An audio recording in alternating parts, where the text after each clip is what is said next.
I had reached the middle of the road at 45.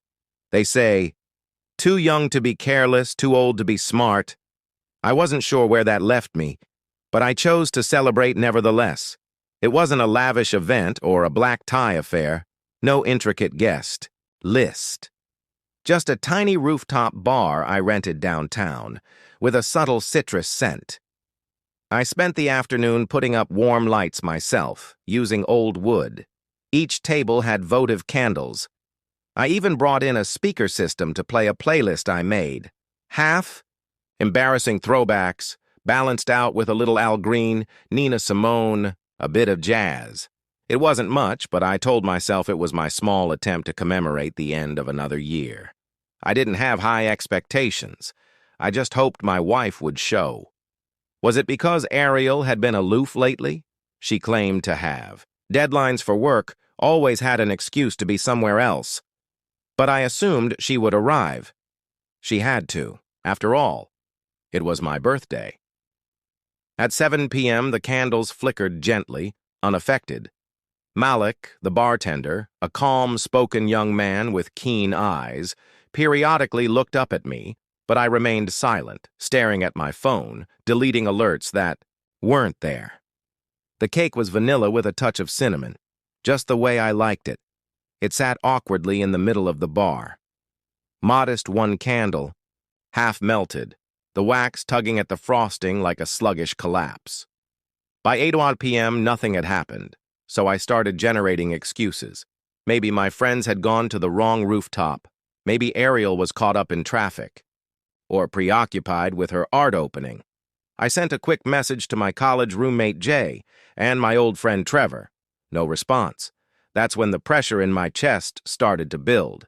Still, I chuckled, forced, and sat down at the bar. Whiskey. Neat, I said. Malik poured. You all right, boss? He asked, gently wiping a glass. I lied, I replied. He nodded, didn't believe me for a second. I got it, he said. Well, happy birthday. On the house. They're probably just running late. As I sipped and gazed out over the city, I clinked my glass against the bar. The skyline glowed. I imagined distant lives, laughing behind windows, making toasts, slinging arms across shoulders in cozy familiarity, and I sat by myself, like a man circling the warmth, but never really touching it. By 9 p.m., I was sure. There was no traffic delay, no gallery issue, no rooftop mistake. She wasn't coming. She hadn't even texted. Ariel hadn't said happy birthday, hadn't apologized. It took 9 seconds to register that the woman I spent 9 years building a life with hadn't even acknowledged my life. I looked down at my glass. It was empty, like the room. The cake just sat there, taunting me with its subdued perfection. I stared at it for a long time, then lit a match. I didn't make a wish. I just watched the flame flicker until it stabilized. Then I leaned in and exhaled. One thin curl of smoke.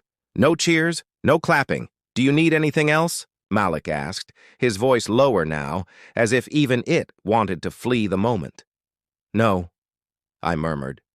I think I'm done. I shook my head, collected my belongings, left a tip, and gave him a slight nod of gratitude. He returned one, empty, just acknowledgement. But it meant something. The elevator ride down felt longer than the ascent. My reflection in the mirrored walls looked worn. Not aged, just worn. The kind of look a man has when he's been carrying something too heavy for too long. And nobody noticed. Not even the person he thought would. The city was alive. Cabs passed by. A couple laughed. Someone shouted across the street. And I realized, just because my life had stopped didn't mean life had.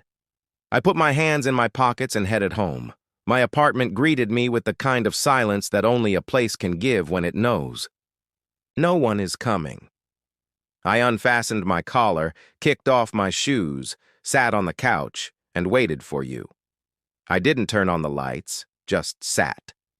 I thought about the last few months, the cold shoulders, the late nights, the names she mentioned too casually, the way Ariel's smile curved more at her phone than at me, the kisses that stopped, the art meetings that got too long, the excuses that got too smooth.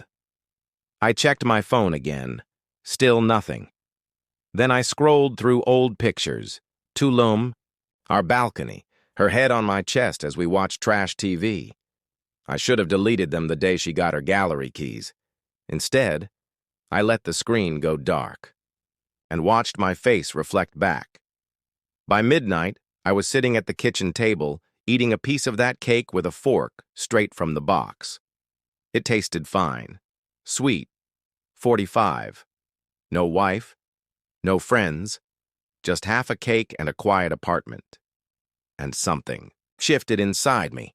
Not despair. Not rage. Just silence. I realized I wouldn't ask. Wouldn't chase. Wouldn't beg. Tonight, I celebrated alone. But it was real. And that was enough. I didn't cry. Didn't curse the sky. I simply lay down and let the silence take me. If this was the start of the rest of my life, at least I knew where I stood. Alone. It was a Wednesday, and it came late. I sat hunched over the laptop glow replying to client emails when my phone buzzed. Ariel. My first message from her in weeks. Maybe she felt guilty. Maybe she remembered something. Maybe, God, help me. Some buried thing called hope stirred. I tapped the screen. No message, just a PDF. My thumb hovered, and then I opened it, knowing it might shift something permanent. The first page loaded slowly. You are kindly invited to the wedding of Ariel Monroe and Silas Rhodes. My breath caught, my eyes blurred as if I had misread it. The second page was a signed divorce decree, stamped, filed, final. No note, no explanation, no apology, just a wedding invitation. My pulse thumped under my ribs. Not grief, just shock. Ariel. Monroe. Silas Rhodes, the yoga instructor. The same guy she once called weird but talented. The one always at her gallery events. I let the phone fall to the desk with a soft thud and stared. Not a single word, not a birthday greeting, not a reason, just erasure, like I'd never been meant to be remembered. After a moment, I picked up my phone again. Could have written something raw, could have burned the bridge, but instead, I typed one word,